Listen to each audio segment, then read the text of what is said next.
On the morning of March 5, 1776, British General William Howe climbed to an upper window in Boston and looked south toward Dorchester Heights. The night before, those heights had been empty, bare ground, open sky, nobody there. Now they bristled with cannons, 59 of them, pointing directly down at his fleet in the harbor. Nobody had heard a thing. Nobody had seen a thing. The most powerful army on earth had slept through it. And when Howe finally understood what he was looking at, he reportedly said, "The rebels have done more in one night than my whole army would have done in a month." 12 days later, 11,000 British soldiers and over 1,000 Loyalist civilians boarded 120 ships and fled Boston forever. The city they had occupied for nearly a decade gone, just like that. No battle, no final charge, no last stand. The world's most feared military force ran from a hill. This is the story of how they got there.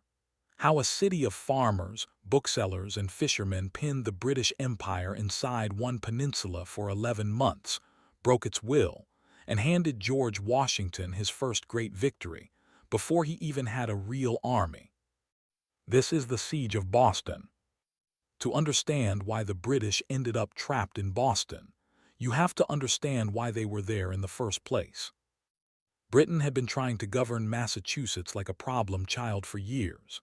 After the Boston Tea Party in December 1773, Parliament passed what colonists called the Intolerable Acts, closing Boston Harbor to all trade, gutting Massachusetts's right to self-governance, and forcing colonists to house British troops in their own homes.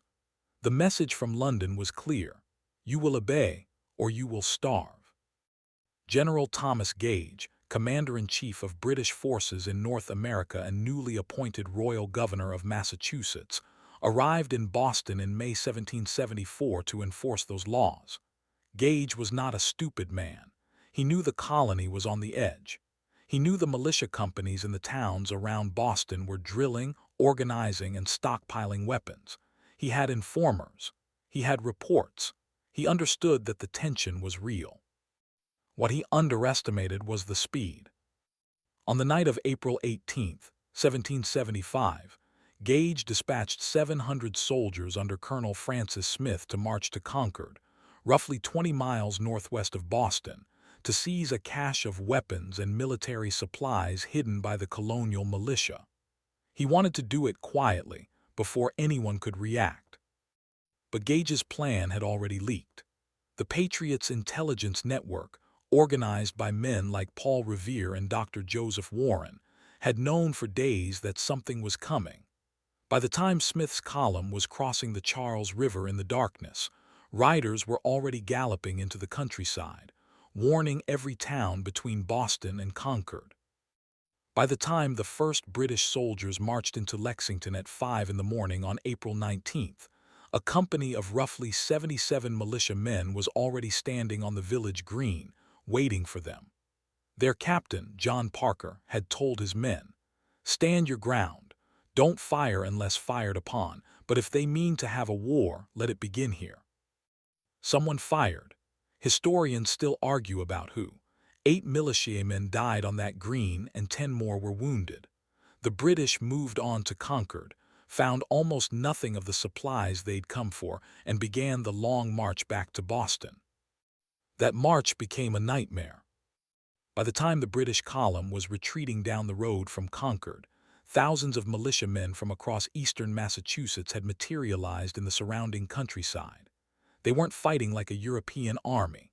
There were no tidy lines, no formal volleys, no rules. They fired from behind stone walls, from tree lines, from farmhouse windows, from the tops of hills. Snipers picked off officers. Every time the British thought they had driven the attackers away, more appeared further down the road. By the time the column staggered back into the safety of Charlestown and British naval guns that evening, 273 British soldiers had been killed or wounded. The Americans lost 93. For a single day's action, it was a catastrophic result. Word spread faster than anyone could have imagined. Within 24 hours, militia companies from across New England were packing their muskets and marching toward Boston. Within a few days, an estimated 15,000 to 20,000 armed men had formed a rough ring around the city. The British were trapped inside a peninsula, surrounded by angry colonists who had just discovered that British regulars could bleed. The siege of Boston had begun.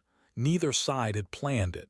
Neither side was ready for it, but there was no going back now. Boston in 1775 was essentially an island. The town sat on a narrow peninsula connected to the mainland by a thin strip of land called Boston Neck, barely wide enough for a road. The harbor wrapped around the rest of the city. The moment American militia seized Boston Neck and took up positions on the surrounding hills, the British couldn't move overland in any direction without fighting their way through thousands of armed men. Inside Boston, Gage had roughly 6,500 regulars, well-trained, disciplined, and completely irrelevant because there was nowhere to march them. They couldn't forage for food in the countryside. They couldn't move supplies overland. They couldn't reinforce other positions. They were trapped in a city that was rapidly running out of everything. The militia surrounding Boston wasn't a professional army. It was a collection of companies from Massachusetts, Connecticut, New Hampshire, and Rhode Island, with no unified command structure, no standardized equipment, and officers who'd never fought a pitched battle. Veterans of the French and Indian War were the most experienced soldiers in the camp. Most of the men were farmers who had grabbed their own weapons and walked to Boston because they'd heard the shooting. But they didn't have to fight their way in. They just had to stay put. And staying put, it turned out, was exactly what they were capable of doing. General Artemas Ward of Massachusetts held nominal command of the colonial forces in those early weeks, a decent, careful man who understood his limitations. He knew he couldn't storm Boston's defenses. He knew his troops were disorganized and short of supplies. But he also knew that as long as they held the surrounding hills and Boston Neck, the British couldn't go anywhere either. Inside Boston, the situation began to deteriorate almost immediately. With the harbor blockaded and overland routes cut off, fresh food became scarce. The British began stripping churches and public buildings for firewood. When that wasn't enough, they tore down old houses and barns. Ensign Martin Hunter recorded that a fellow officer's horse was stolen in the night, killed, and butchered for meat. Deacon Timothy Newell, a Boston resident who stayed through the siege, wrote in his diary about being served rat at a dinner. The soldiers, many of them unaccustomed to New England winters, suffered terribly as the months went on. Sentries froze to death at their posts. Men slept in tents with holes so large that, as one soldier described it, they were better off sleeping under open sky. Gage had asked London for 20,000 reinforcements. He got 2,500, and those troops arrived to find themselves stuck in the same peninsula as everyone else, eating the same shrinking rations, going nowhere. In June 1775, both sides made their most consequential decisions of the siege. British command, now including Generals William Howe, Henry Clinton, and John Bergen, who had arrived from England with reinforcements and ambitions, devised a plan to break the stalemate. They would send troops to seize the unoccupied hills on the Charlestown Peninsula north of Boston and the Dorchester Heights south of it.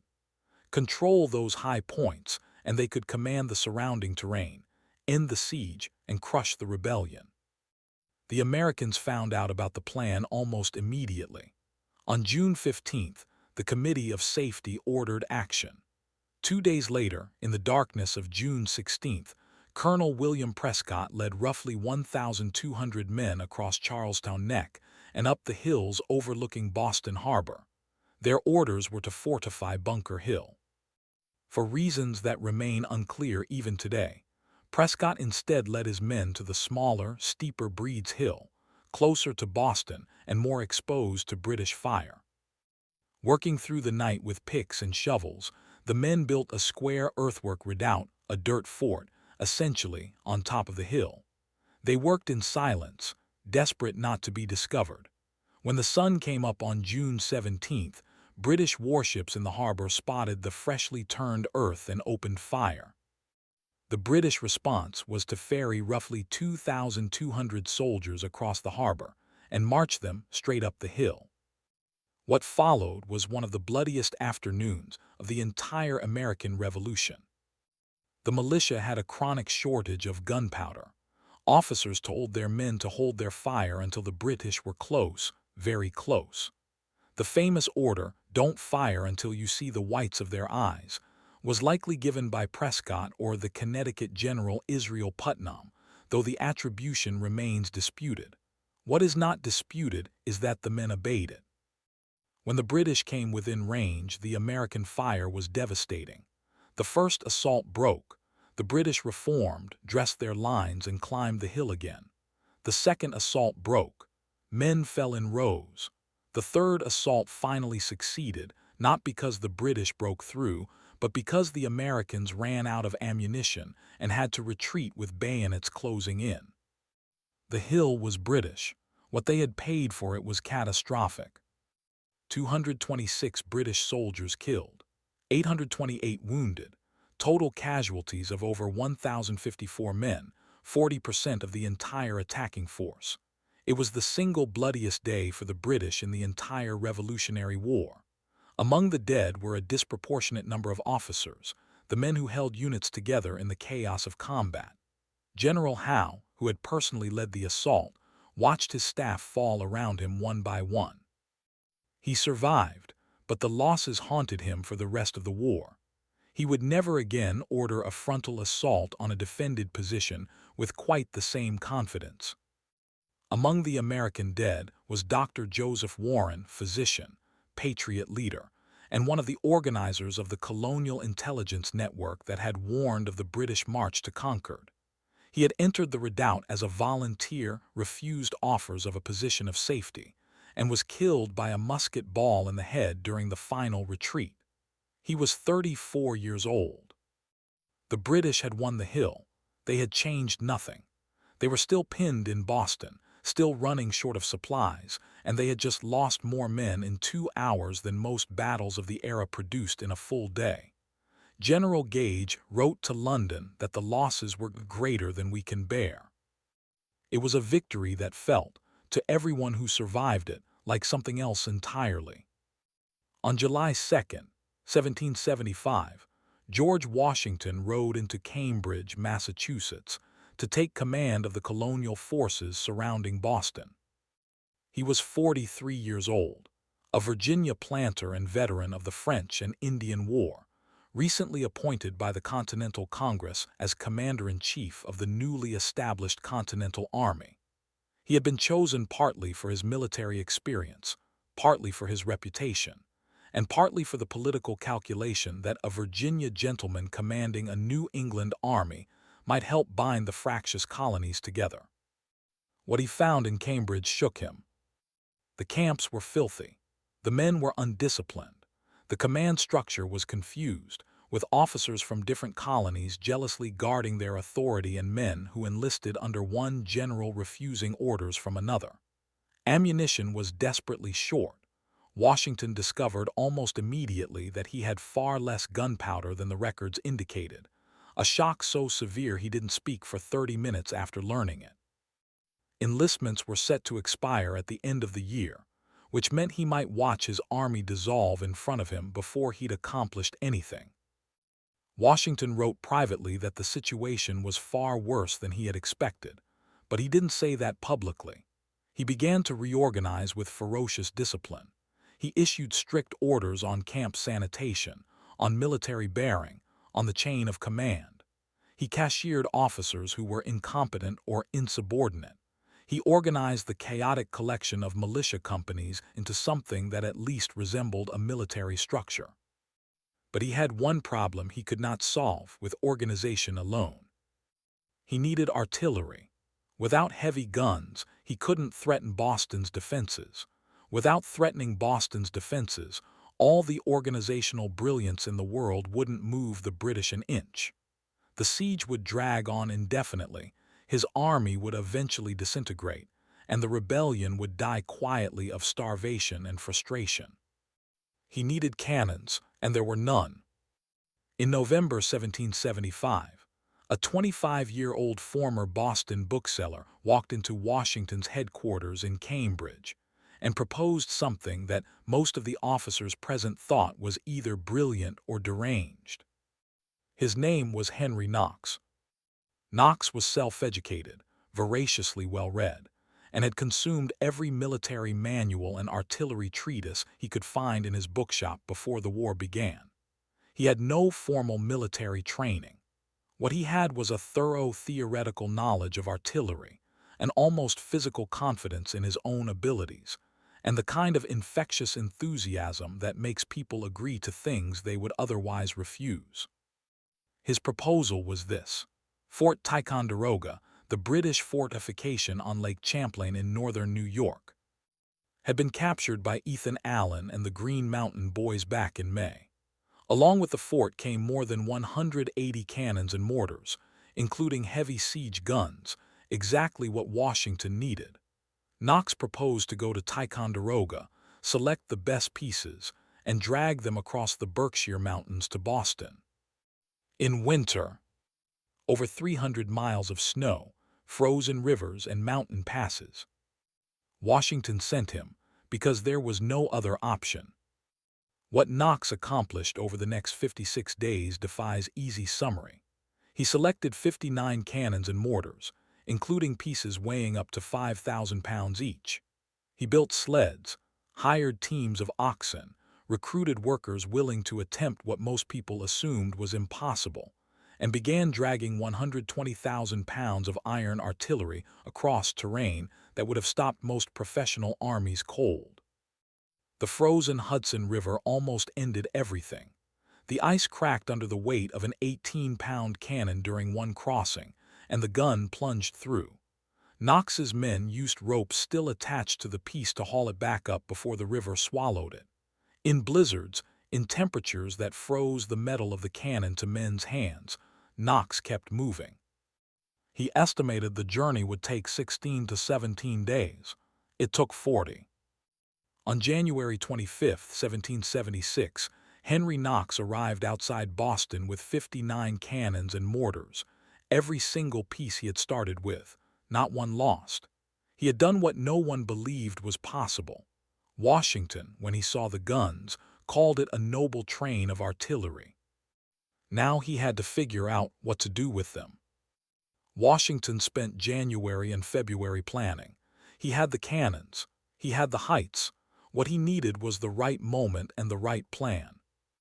The logical position was Dorchester Heights, a series of low hills on a peninsula south of Boston with a clear line of sight down into the city and directly onto the British fleet anchored in the harbor. If cannons were placed there, the British would be completely exposed. Every ship, every pier, every ammunition depot in Boston would be within range. There was one problem. Dorchester Heights was frozen solid. The ground was too hard to dig earthworks in the usual way. If Washington's men started digging in daylight, they would be under artillery fire before they completed anything. If they tried to dig in the darkness, they couldn't move fast enough before dawn exposed them. A solution came from an unexpected source. Washington's engineers proposed using prefabricated chandeliers, wooden frames packed with bales of hay, pressed earth, and whatever materials were available that could be assembled above ground faster than earthworks could be dug. They would build the fortification on the surface, using speed instead of depth. On the night of March 4, 1776, Washington ordered his guns in Cambridge to open a covering bombardment, a few days of artillery fire that would accustom the British to nighttime noise and give them nothing unusual to investigate. Then, under the cover of that sound, Major General John Thomas led 800 soldiers and 1,200 working men across the causeway toward Dorchester Heights. They moved in near total silence. The wheels of the artillery carriages were wrapped in hay to muffle the sound. The men had strict orders against talking above a whisper. They worked through the night in bitter cold, assembling the chandeliers, rolling Knox's cannons into position and building a fortification that would have taken weeks under normal circumstances. When the sun came up on March 5th, it was done. Howe looked up and saw what he saw. His naval commander, Admiral Shuldam, gave him a stark assessment. If those guns were allowed to remain in place, the British fleet would be shot to pieces. Howe had two choices: attack the heights and remember what Bunker Hill had cost, or leave. He chose to attack. He ordered 2,200 men to prepare for an assault. Then, in what may have been the most convenient storm in American history, a howling nor'easter swept into Boston Harbor and made the operation impossible. Waves were too high, winds too strong. By the time the storm cleared, the American fortifications were even stronger, and the moment had passed. Howe sent word to Washington. The British would not destroy the city if Washington allowed them to leave in peace. Washington, who had no desire to see Boston burned, accepted. On March 17, 1776, the 120 ships sailed. Abigail Adams, watching from the hills south of Boston, counted the ships in the harbor and wrote to her husband John that morning, "The more I think of our enemies quitting Boston, the more amazed I am."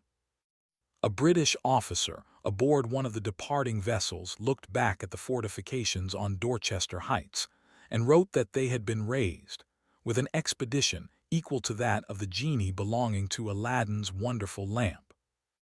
On board those 120 ships, 11,000 British soldiers, 1,100 loyalist civilians, men and women who had backed the crown throughout the occupation and now could not safely remain in a city that was returning to Patriot control.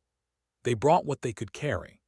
They left behind furniture, property, businesses, and in some cases, their families. Several took apart the guns from Boston's fortifications rather than leave them for the Americans. One British officer noted, somewhat grimly, that the evacuation was proceeding with such haste that supplies were simply being thrown overboard to lighten the ships. Washington marched in the following day. He was careful about the symbolism. Rather than entering as a conquering general, one army replacing another, he gave the honor of leading the first troops into Boston to General Artemas Ward, commander of the Massachusetts Militia, the man whose men had started this whole thing on April 19th. Ward rode at the head of 500 soldiers into a city that hadn't been free of British troops for nearly 8 years. The jubilation in Boston was immense. People who had endured 11 months of siege conditions, of scarce food and firewood, of occupation and privation, poured into the streets. Churches held services. Men wept. Women who had hidden their feelings for months under the eyes of British soldiers let themselves feel what they had been afraid to feel. Washington did not rest long. He had already begun to suspect, correctly, that Howe was headed for New York, a far more strategically valuable city. Within days of retaking Boston, he was moving regiments south to meet whatever came next. But for one day, on the 18th of March 1776, he walked the streets of a free Boston. And for the first time since taking command, he had something to show a skeptical Continental Congress and a watching world.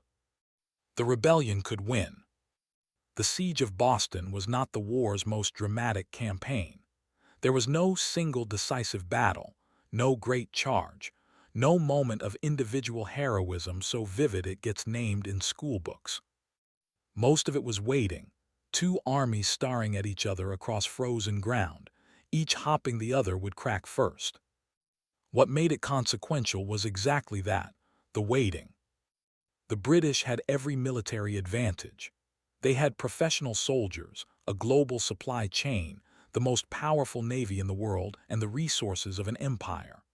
The colonists had mismatched militia companies, a chronic shortage of gunpowder, and a commander who had just discovered his army might not legally exist in 6 months. On paper, the British should have broken through, or simply starved the rebellion out.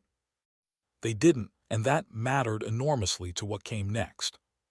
In Paris, Benjamin Franklin was already working the French court, arguing that the American cause was worth backing.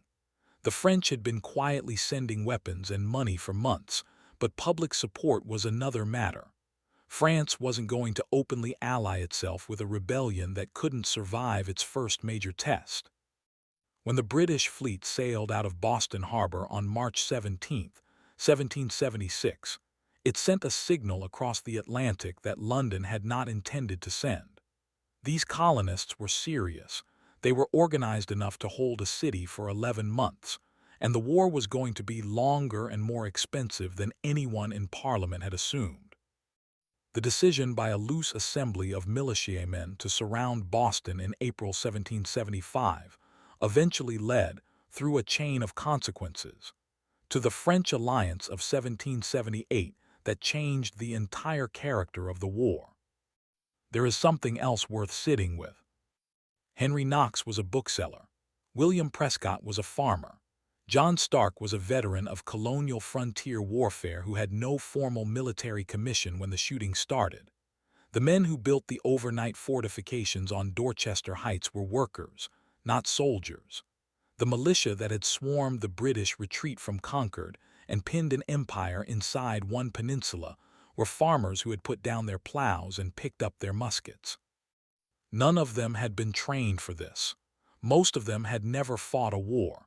They figured it out as they went, and they didn't quit when it became obvious that quitting would have been easier. Howe evacuated Boston on March 17, 1776. In Boston, they still celebrate that day every year. They call it Evacuation Day. The empire left, the city stayed. So did the country it had helped to make possible. If this story held your attention, subscribe and hit the like button. It tells the algorithm this kind of history is worth surfacing for more people. And tell us in the comments, which moment do you think was the real turning point of the siege of Boston? Was it the stand at Lexington, Bunker Hill, Knox's impossible journey through the mountains, or that single night on Dorchester Heights when everything changed before sunrise?